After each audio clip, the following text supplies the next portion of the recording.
Les agitateurs Maxime Lapierre et Antoine Roussel, le Rooster est lappy dans le studio Albi le Géant au K-Bank Center à Buffalo.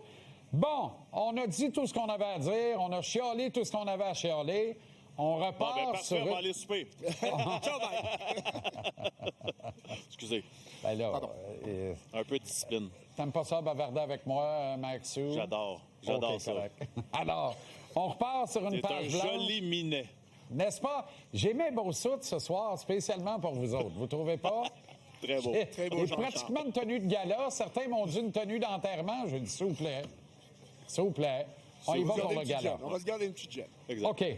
L'importance des premières minutes de la rencontre. Évidemment, il n'y a pas eu d'entraînement matinal. On ne sait rien. On pense que ça va être le même alignement. Moi, je doute que ça va être la même composition des trios. Je doute de la présence de Veleno aussi. Mais bon, verra-t-on, peu importe ce que ce sera, il faut qu'on ait 19 chauffeurs de la locomotive en partant. Les 10 premières minutes sont névralgiques. Vrai ou faux? 100% Jean-Charles, faut que tu dis que le ton, t'as pas le choix. De la manière dont tu as sorti dans le dernier match, c'était pas acceptable. Pourquoi? Parce que ça allait vite, t'étais pas prêt à ce genre de vitesse-là du côté des Sabres. Donc ce soir, là, tu es au courant, tu t'es mis à niveau. Maintenant, c'est de s'adapter. Ça, c'est le côté attitude. Moi, de mon côté, Jean-Charles, j'ai hâte de voir les ajustements dans le système de jeu. Je veux que ce soit évident dès les premières présences qu'on respecte la vitesse des Sabres, qu'on recule pas trop du côté des défenseurs avec le fameux gap, qu'on soit plus physique sur les défenseurs en échec avant. Je veux voir un petit peu plus de pression. Là. On n'est pas supposé de sortir de notre territoire aussi facilement. Il faut que ça soit stressant d'aller chercher la rondelle. Si on voit le côté structure et c'est évident en partant, là, on va pouvoir respirer un petit peu les 10 premières minutes. Puis on va le voir. Tantôt, tu parlais de la zone neutre. Est-ce que c'est facile de traverser la zone neutre? Des fois, ça l'a été dans le dernier match. On arrivait avec énormément de vitesse et après ça, on s'installait dans la zone du Canadien. Il faut que ça soit comme en désavantage numérique. En désavantage numérique, dans le dernier match, le Canadien était excellent à la ligne bleue. Ils ont arrêté les joueurs des Sabres, les forcé à retourner dans leur territoire, se reconcentrer. Maintenant, s'ils sont capables de faire ça à 55, je pense qu'il y a une grande chance de succès ce soir. Ouais, petit bémol, par exemple, on donnait 2 buts sur 3 avantages numériques à Buffalo, là. Oui, mais je te parlais de l'entrée de territoire. Oui, très bien, parfait. Bon, bien, parlons-en parce que on parle jamais assez de la zone de guerre entre les deux lignes bleues. Vous n'avez joué assez pour savoir que tu peux gagner et perdre une game de hockey là. Là, j'illustrais le but de Doc préparé par Bolduc. Est-ce que je suis fou, moi, si je vous dis qu'il faut que les attaquants soient en pression, en repli, le back pressure, beaucoup plus rapidement, beaucoup plus agressif pour créer des batailles dans le territoire neutre. Puis rendu là, il faut gagner nos batailles à 1 contre 1. On a perdu 6 sur 10 dans le premier match. Ça va des deux côtés, Jean-Charles, puis tu as tellement raison. Le fameux back pressure, ça va permettre aux défenseurs d'avoir le fameux gap dont je te parlais il y a quelques instants. On va te montrer des séquences dans l'avant-match. Tu vas voir, les défenseurs ont reculé tellement, avec raison, parce que la vitesse, ça peut être intimidant de temps en temps, puis tu te dis, je veux pas me faire prendre, mais ce qui est arrivé, là, c'est qu'on avait trop d'espace pour avoir le temps de créer un jeu en entrée de zone offensivement. Du côté du Canadien, je pense que ça va être des ajustements techniques. C'est pas juste une question d'effort et de patiner pour se regrouper. C'est une question où on se positionne sur la patinoire. On le remarque, il y a 2 attaquants des Sabres de Buffalo qui étirent la zone, ce qui fait que les 2 défenseurs doivent les respecter. Puis là, tu parles de ta fameuse zone de guerre. Là, les attaquants des Sabres peuvent patiner comme ils veulent.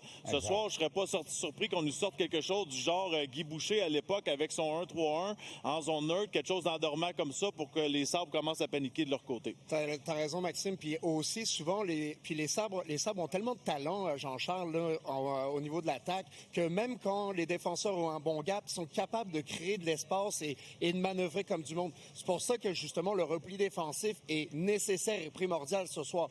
Quand tu es un défenseur puis que tu vois que tu as du support, tu comptes, tu fais 1, 2, 3, 4, 5, là, tu le sais qu'il y a du monde. Si tu fais une erreur, tu vas te faire backer par tes coéquipiers. C'est tellement plus facile d'avoir confiance en ton système. Si tu n'as pas ça, avec une équipe aussi rapide qui fait de la transition extrêmement vite, c'est là que tu tires dans le pied un petit peu.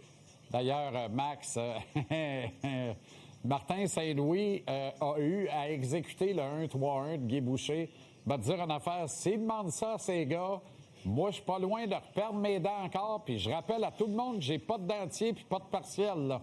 Parce qu'à l'époque, ça l'avait rendu un peu dingue. On se rappelle de ça, hein, le fameux épisode, là. Ouais. Et, mais tu sais, je suis pas contre, cela dit, là, je suis pas contre. Faut trouver des solutions. Faut qu'on arrête de leur donner de l'espace. Mais ça Exactement. s'improvise pas. Tu sais, les gars, ça serait une solution, mais ça s'improvise pas non plus dans une saison où ils l'ont jamais fait. Tu sais, pour des joueurs, il faut quand même que tu aies un peu de vécu dans un système parce que c'est complètement différent. Puis, dans le cas du système-là, c'est vrai que c'est tannant à jouer contre, mais à jouer avec ce système-là, c'est dur d'avoir de la pression, mais c'est efficace quand tout le monde l'applique à la lettre. Admettons qu'il n'y a pas de changement ce soir. Êtes-vous correct avec ça ou vous souhaitez voir au moins 1 ou 2 changements dans l'alignement?